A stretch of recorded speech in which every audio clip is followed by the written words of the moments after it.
사랑합니다. 하나님께서 모세를 이제 바로에게 보내셔서 내 백성을 보내라. 그들이 그곳에서 나를 섬길 것이다 라고 말씀을 하셨죠. 그런데 그런 하나님의 말씀을 바로는 거부했습니다. 완악한 마음을 가지고 하나님의 말씀에 순종하지 않은 것이죠. 그러자 하나님께서 애굽에 재앙을 내리기 시작하십니다. 그래서 우리가 지난주에 받았던 말씀인 것처럼 나일강이 피로 물들게 되는 그런 말씀을 우리가 받았고, 오늘 이어서 동일하게 하나님께서 내 백성을 보내라 바로에게 말씀하셨으나 바로는 여전히 완악한 마음을 가졌고, 동일하게 하나님께서 두 번째 재앙인 개구리 재앙이 오늘 말씀 가운데 나타납니다. 이 애굽을 향한 이 재앙들은 단순하게 죄를 벌하고 단순한 심판 그리고 자연재해가 아니라 애굽에서 신으로 받들어지고 있는 것들을 향한, 그러니까 애굽의 우상들을 향한 하나님의 공격으로 그들을 무너뜨리는 사건들입니다. 애굽에서는 애굽의 생명줄이었던 나일강, 애굽의 젖줄이었던 나일강을 피로 물들게 한 것뿐만 아니라 개구리까지도 신으로 받들어지고 있었다라는 것이죠. 이 애굽에서 개구리는 출산과 풍작을 상징하는, 그리고 그것을 돕는다 여겨지는 여신 헤케트를 상징하고 있었습니다. 정말 그 신상을 보면 개구리 얼굴을 하고 있는 그런 신상을 볼 수 있죠. 그러한 숭배 대상으로 하여금 이제 개구리, 그런 숭배 대상으로 하여금 오히려 출산과 풍작의 도움을 받는 것이 아니라 그것으로 하여금 고통을 받게 되는 사건이 나타나게 된 겁니다. 그렇게 하나님께서 이 애굽을 개구리로 치시겠다라고 말씀을 하는데, 사실 이 개구리로 치시겠다라고 말씀을 하셔도 사실 개구리로 무엇을 할 수 있겠습니까? 개구리가 와서 우리를 물어서 우리를 잡아먹을 수가 있습니까? 아니면 개구리가 와서 우리의 돈을, 우리의 재산적인 피해를 낼 수 있겠습니까? 그런데 사람의 일상을 망가뜨리기에는 부족함이 없었습니다. 3절 4절의 말씀에 보면 개구리가 나일강에서 무수히 생기고 올라와서 내 궁과 침실과 침상이와 신하의 집, 백성, 화덕, 떡반죽 그릇에 들어갈 것이며 개구리가 너와 내 백성과 내 모든 신하에게 기어 오르리라. 여러분은 상상해 보십시오. 지금 저 예배당 뒷문이 착 열리면 개구리 떼가 바글바글 하면서 들어와서 이 모든 의자들을 다 덮고 우리의 발과 허벅지, 우리의 어깨, 머리까지 기어 오른다 생각해 보십시오. 얼마나 끔찍할까요? 그뿐만이 아닙니다. 우리의 집에까지 다 들어차는 겁니다. 그래서 우리가 음식을 하는 냄비와 우리가 밥을 푸는 그런 밥그릇과 그런 그릇까지도 그 개구리가 올라차서 우리의 일상을 마비시키는 겁니다. 너무나 끔찍하지 않겠습니까? 그런데 이런 끔찍한 광경을 보고도 바로의 마음이 완악해진 거죠. 왜냐하면 첫 번째 이 나일강을 피로 물들게 하는 이 재앙에서 바로의 마음을 완악하게 한 포인트가 있었습니다. 그게 뭐냐면 모세와 아론을 통해서 나일강이 물이 피로 물들고 그들에게 있는 그릇에 있는 그 물까지도 피로 물들게 되었어요. 그런데 바로에게 있는 요술사들도 물을 피로 만들게 하는 그런 요술을 부린 것입니다.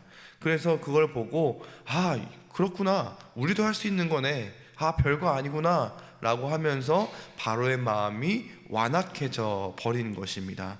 그래서 두 번째 재앙인 이 개구리 재앙을 맞닥뜨렸을 때에도 바로에게 있는 이 요술사들이 요술을 부리기 시작합니다. 개구리를 땅에서 올라오게 한 것을 본 것처럼 그들의 요술사들도 개구리를 땅에서 올려버린 거죠. 그런데 다른 점이 있었습니다.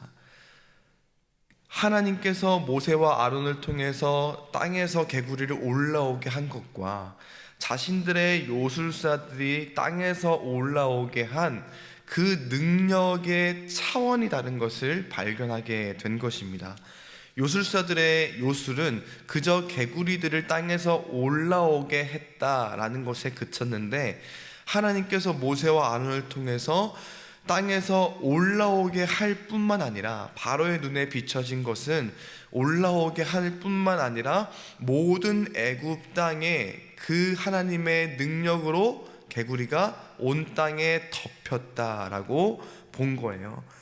애굽 땅을 덮을 정도로 수많은 개구리들이 그 땅을 덮은 것입니다. 그것을 본 바로는 바로 꼬리를 내려버리죠. 그래서 모세와 아론을 불러서 여호와께, 너희의 하나님 여호와께 구하여 지금 내 왕과 왕궁에 있는 이 개구리들을 떠나게 해라.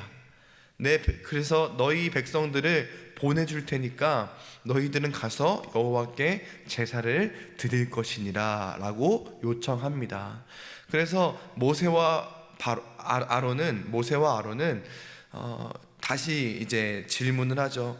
이 개구리를 언제 왕과 왕궁에서 끊어서 나일강에만 있게 하면 되겠습니까? 라고 하자 바로가 대답합니다.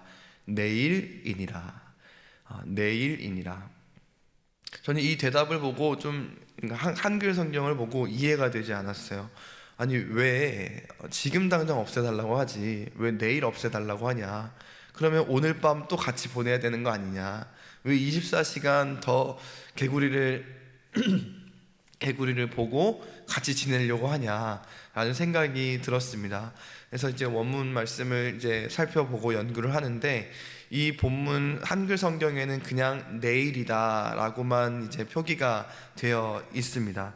그런데 히브리어 마하르라는 이 단어는 내일, 후일이라는 뜻을 가지고 있는데 앞에 부사가 같이 붙어 있습니다. 레 마하르라고 붙어 있는데, 이 레는 어떤 것에 가까이, 그리고 무엇을 위해 라는 뜻을 가지고 있어요.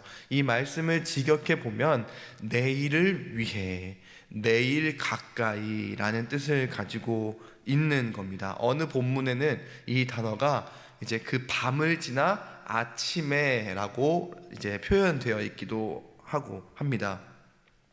그래서 오늘 본문 이 바로가 말하고 있는 이 내일이라는 뜻은 오늘은 말고 내일부터 하면 좋겠다라고 하는 것이 아니라 소극적이고 온건하게 가능하면 빨리 했으면 좋겠다라는 그런 의미를 담고 있다라는 게 더 적절해 보입니다.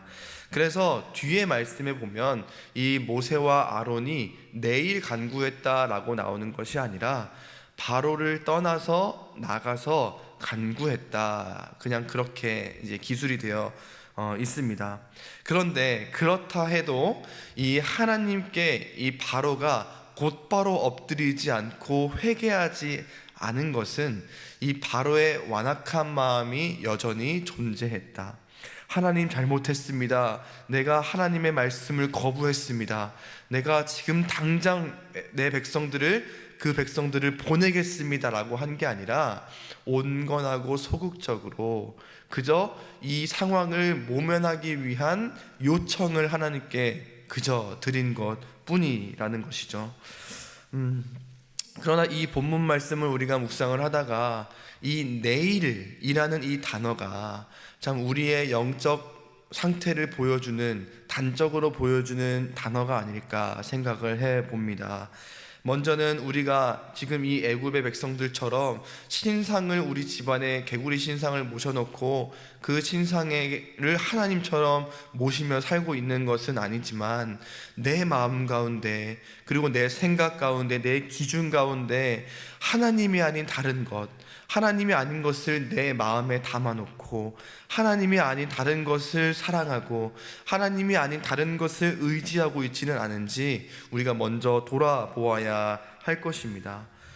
개구리가 온 세상을 덮은 것처럼, 그 개구리가 온 세상을 지배하고 온 세상을 의지하게 한 것처럼 하나님이 아닌 다른 우상들이, 다른 것들이 우리의 삶을 지배한다면 우리의 삶을 그것들이 좀먹어가게 될 것이고 결국에는 우리의 인생을 괴롭히게 될 것입니다.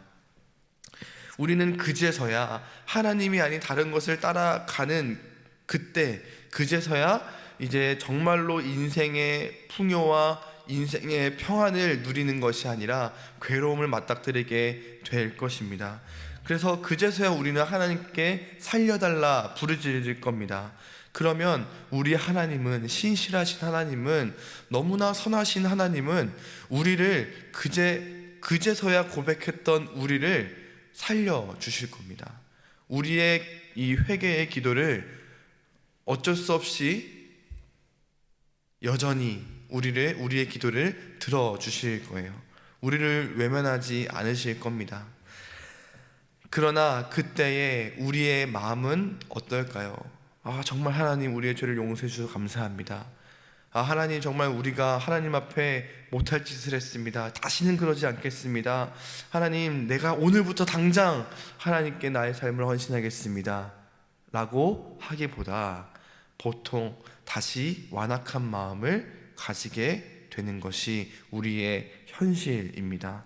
그래서 처음에 간절했던 그 마음, 처음에 하나님 우리를 살려주십시오, 하나님 지금 우리의 이 어려움을 하나님께서 살려주시고 우리를 인도해 주시기만 하신다면 내가 당장 하나님의 말씀에 엎드리겠습니다 라고 했던 그 처음 마음을 잊어버리고, 하나님 이제 숨 쉴 틈이 됐으니까 하나님 오늘 말고 내일 내가 회개하겠습니다, 오늘 말고 내가 내일 기도하겠습니다, 내가 내일 하나님 사랑하겠습니다, 내가 오늘 말고 내일 용서하겠습니다, 오늘 말고 내일 내가 헌금하고 내가 하나님께 결단했던 봉사를 하겠습니다 라고 하지는 않는지 돌아보아야 합니다. 급할 때, 간절할 때는 하나님의 바짓가랑이를 붙들며 주님께 살려달라 부르짖지만 막상 하나님께서 들으시고 개구리의 악취가 사라지게 하듯이 우리의 상황이 조금 해결되어지고 우리가 숨 돌릴 틈이 생기니 곧바로 바로처럼 완악한 마음이 생겼던 이 바로처럼 마음을 돌이켜 내가 원하는 삶을 살려고 하는 것입니다. 그러니 오늘 우리가 정말로 신중하고 깊이 생각해 보아야 하는 부분은, 하나님께서 우리에게 용서와 사랑의 기회를 다시 한번 주셨을 때 우리가 그것에 즉각적으로 반응하는가, 그리고 그것에 온 마음으로 하나님께 간구하고 있는가 돌아보아야 합니다. 숨 돌릴 틈이 생길 때 조금 살만하다고 하여서 내 마음이 또 완악해져서 지금 드릴 회개와 기도와 말씀, 사랑과 용서, 헌금과 봉사를 미루고 있지는 않은지 우리가 돌아보아야 합니다. 말씀을 맺겠습니다. 하나님께서 애굽의 두 번째 재앙, 개구리 재앙을 내리셨습니다. 하나님의 기적은 사람이 부릴 수 있는 요술과는 차원이 다른 능력이기에 그것을 본 바로는 하나님께 곧바로 구했습니다. 그러나 이 내일을 구하는 바로의 태도는 여전히 완악했죠. 이처럼 우리도 급박할 때 간절히 하나님께 부르짖지만 조금 숨 돌릴 틈이 생길 때 다시금 완악해지지는 않는지 돌아보아야 합니다. 바라기는 우리가 숨 못 쉴 때에도, 그리고 숨 돌릴 틈이 생길 때에도, 오늘 좀 전에 우리가 찬양했던 것처럼 우리가 숨 질 때에까지도 우리가 다 할 말씀은 오직 예수, 더욱 예수 사랑합니다 라고 고백할 수 있는 우리가 되면 좋겠습니다.